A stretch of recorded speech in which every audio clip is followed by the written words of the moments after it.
Here she is, the star of the show, Franklin offset. Today I'm going to go show you all why I chose the Franklin offset over any other pit that's out there.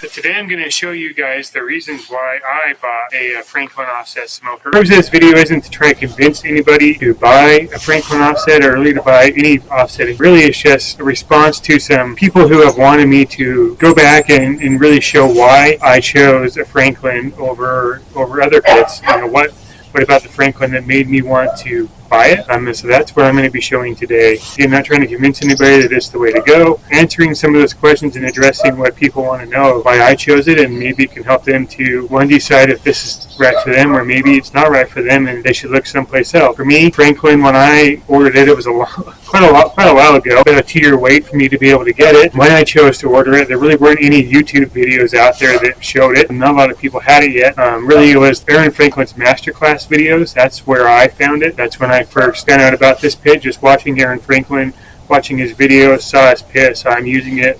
He doesn't even really call out that it's his own pit in the videos. I ended up Googling, like, what offset smoker does Aaron Franklin use in masterclass? That's when I found his website where they just really launched it and started taking orders, and I put my name on the list, and 2 years later, I got it. Had it for over a year now, quite a while now, actually. So I've been using it quite a bit and had some good experience with it. Don't know that I'll ever buy another backyard offset. Like, this one's pretty much it as far as a backyard size smoker goes. So if you guys enjoy this, and please leave comments, ask questions. If you've been watching my videos, watching my channel long enough, you know that if you leave a comment, if you ask questions, that I do respond. If you have suggestions, I do create more content based upon those suggestions, which is the result of this video. First thing that caught my attention with the Franklin offset was the firebox. To me, the firebox is the most important thing of any offset. It matters the most. It is the heart of an offset. I always focus all of my attention on the firebox itself. The reason why I chose the Franklin is because the firebox on the Franklin is insulated. What it has is it's made out of 2 pieces of 5/16 steel with about a 1/2-inch gap in between the two. It creates an air pocket, so it's insulated all the way around from top to bottom. This was important to me, one, because I live at a higher elevation. I live in a place where we get all 4 seasons. When it's cold, the insulated firebox really helps to make it so that I can get the cook chamber hot enough, makes it so it's more efficient. But also, when I have to run this thing in the summertime, again, helps with efficiency, helps to keep the temperatures from getting too hot in the cook chamber because the outside isn't overheating the cook chamber or the firebox. This is one of the things that really stood out to me. I really like the depth of the firebox also. The length of the firebox itself is a little bit over 2 feet, which is really awesome. I just love it that I can put my fire all the way up close to the cook chamber if I need to really increase those temps. Especially in the wintertime, I can create a coal bed out here to preheat the air as it's flowing through. But then also in the summertime, I can slide the fire back to keep the temps in the cook chamber down. So you can really kind of move your fire around, manipulate it quite a bit, and really set it up the way that you want. You get a really good coal bed in here, which is really awesome. The other thing that I liked about the Franklin is that it has a round firebox. I've used square fireboxes before. I've had other pits that had square ones. They work, and I don't mind them, but I definitely prefer the round over the square for my own personal preference. Another box that it checked off for me was a round firebox. The reason why I like it is because I like to create a valley in the middle here where air can flow through, and then I put my coals kind of on the sides and then lay the wood on top of those, and then the air flows underneath and just really ignites the wood and keeps it going hot and prevents the logs from smoldering, which is what creates that really bad smoke that I don't like. Another reason why I like this one is it's got a nice heavy door, but it's also got etchings on the door, notches down here, so that if I ever need to, I can close this door all the way, and these etches let enough air flow into the firebox that it will keep the fire going. So even if the door closes all the way, it still continues to work. You know, if you have a shutter or a baffle on your door, you know, a lot of smokers have those, and those can kind of serve the same purpose. I've used other smokers that it was just a solid steel door, and when the wind would come, it would blow the door closed and they would put the fire out. This door's heavy enough that the wind doesn't ever do that. You know, I'm somebody who likes to use the door itself to control the temperatures and to control the quality of smoke coming through. If I need to, you know, up the temperatures at any time or increase my smoke going into the cook chamber, close the door all the way, then I can do that.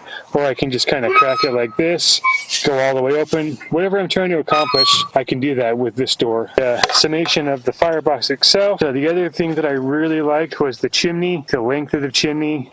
I feel like it's a good ratio, or the smokestack is a good ratio for the size of the cook chamber. It's about 6 inches longer than the overall length of the cook chamber, which is what I was looking for. You'll notice on top of it that there is no damper. I'm somebody who just does not like using a damper. I never have. Whenever I've had a smoker that had one, I always just opened it up all the way. I like to control my smoke and my temperatures with the firebox itself, with the opening and closing the door, but then also the size of the splits and the placement of the splits in my firebox.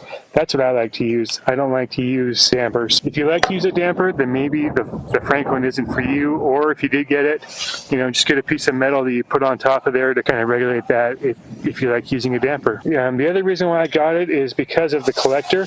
I like the fact that the collector goes all the way across the cook chamber. I'm going to show you inside of here. So hopefully y'all can see in there. Yep, should be able to. It goes all the way across from end to end of the cook chamber. Even if I have a meat all the way over here, all the way over back against the other side, it forces the smoke and the heat to go all the way across the grate, all the way across the cook chamber evenly, all the way through to the other side.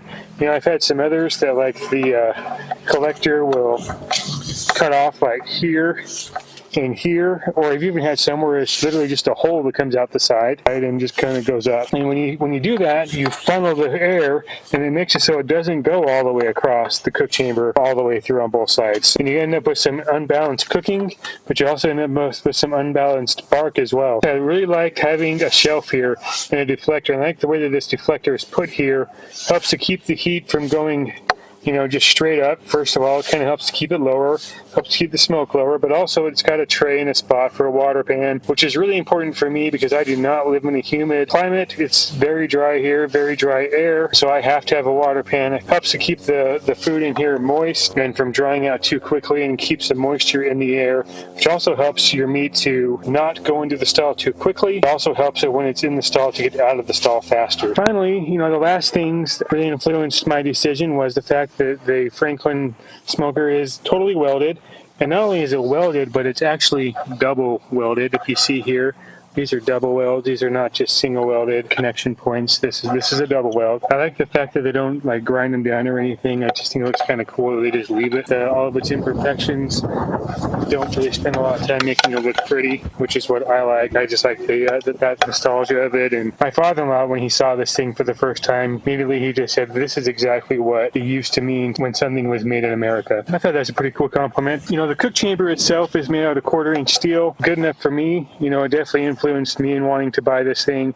I've used 3/8-inch thick cook chambers also. In my opinion, it doesn't really make much of a difference. That extra 1/8 of an inch, there's no real impact. Like, as long as it's at least a 1/4-inch thick, good enough. That's just kind of what I found. Like, having the extra 1/8 of an inch doesn't really make a huge impact. And with the Franklin smoker, I've cooked it in triple-digit temperatures. I've also cooked in single-digit temperatures, and the cook chamber does a great job of holding its temp and keeping consistencies, even with that 1/4-inch steel, which works just fine. The final thing that I really like about this is this handle. I like the fact that it's a rolling handle. It's a stainless steel as well, but because it's rolling, it just makes it so much easier to open and close the door. I just can't even tell you how much easier it makes it when you lift up the hood. The handle rolls inside your hand, and it just makes it that much easier just to open and close the door, the lid. That's pretty much it for me. These are the reasons why I purchased the Franklin offset. I know that there's lots of other smokers that will check a lot of these boxes and do a lot of these different things also, which is why I don't recommend just getting the Franklin. I recommend looking around and seeing who else is out there and what everybody else does. For me, the Franklin is the only one that I found that at the time when I was looking, it's the only one that checked all of my boxes off for what mattered to me, and that's why I went with it. If you're buying an offset smoker for your very first time, would I recommend you get a Franklin offset? No, I would not. Simply because, one, you don't really know if offset smoking is what you want to do. It does require a lot of time and a lot of commitment. There is an expense to keeping it going. You got to buy the wood, you got to buy the meat, and you got to invest the time. It takes a lot of practice to figure out how to make these things work, how to manage a fire. Not something you just go out and buy buying magically comes together. Pellet smoker makes it a little bit easier to figure a lot of those things out. Pellet smoker, you get a lot more consistent temperatures. You can actually make something good right off the bat, consistently every time. Offset, not so much. More challenges to it than that. And even after you do have it all honed in and you feel like you know what you're doing, it still takes a lot of time, a lot of practice, a lot of effort. It's not something that you can just fire it up and then just walk away and let it do its thing. You have to continually manage it. So until you've actually used an offset and you know that it's what you want, and you know that you're going to commit the time to it and you enjoy it, I wouldn't recommend spending a lot of money on an offset smoker. Find one for cheap. Get an Oklahoma Joe's if you want to, or even get a cheaper one. Get a Royal Gourmet or a Charbroil, or one that's used online somewhere. Where I started myself. This Franklin is my fifth as far as backyard ones go, and I would never recommend going any other route. The other reason why is before you buy an offset smoker, you don't actually know what it is that you like and don't like about an offset smoker. You don't know what your preferences are. You don't know what you might be looking for or maybe not looking for. And maybe an offset smoker isn't even what you like in the first place. Maybe you want a reverse flow. Maybe you want vertical. Maybe you just want to stick with a pellet one. All those are fine. There's nothing wrong with any of those options. Everybody has their own preferences, their own likes and dislikes. You got to figure out what you like, what you don't like before you're going to invest thousands of dollars. If you're somebody that has a lot of experience with an offset smoker, somebody that knows that this is what you like, this is what you want to do, you're somebody who has your list of expectations of an offset, look into the Franklin. It's a great option. You'll love it. You won't regret it as long as you make sure that it's going to check your boxes off. In summary, for me, the Franklin worked out great. It's a great smoker, but it's not for everybody, and it's not something I would recommend as a first-time user. It's not something I would even recommend for somebody who's been doing it for 20 years. What I would recommend is look into it, check it out, see if it checks your boxes. If it does and you can afford it, get it. If not, looking. There's lots of other options out there. There's lots of other ways you can go. If you like this video, please subscribe. Again, leave comments. Hit the like button if you can. Really appreciate it.